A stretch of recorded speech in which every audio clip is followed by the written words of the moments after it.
You're listening to the Amazing Facts Daily Devotional. Today's topic: how could one man's death pay the penalty for the sins of all mankind? A group of prisoners during World War II were put to work on an assignment under grueling conditions.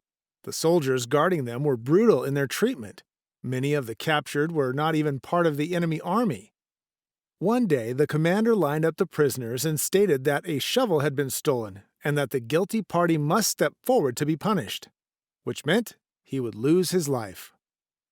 After it was quiet for a moment, the commander shouted, "If someone doesn't step forward, I will kill all of you!" At that moment, a missionary quietly moved forward. The other prisoners gasped because they knew this man had not stolen the shovel. They understood he was willing to give his life in order to save the rest of them.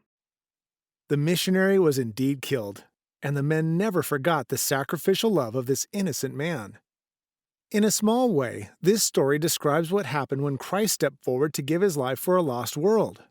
The pure, innocent Son of God willingly took the death sentence for all of us so that we, who rightfully deserve death, might be free.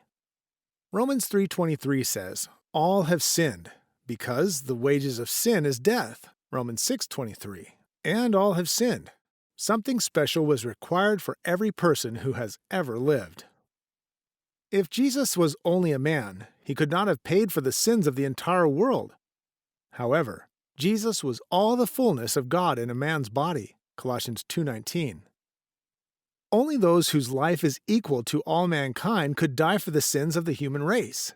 Because Jesus is the creator and author of all life, the life he laid down was more than equivalent to the lives of all people who would ever live.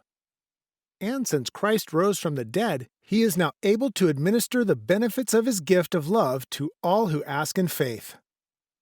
Our key Bible text for today comes from John chapter 3 and verse 16. "For God so loved the world that he gave his only begotten Son, that whosoever believeth in him should not perish, but have everlasting life." Thank you for listening to the Amazing Facts Daily Devotional.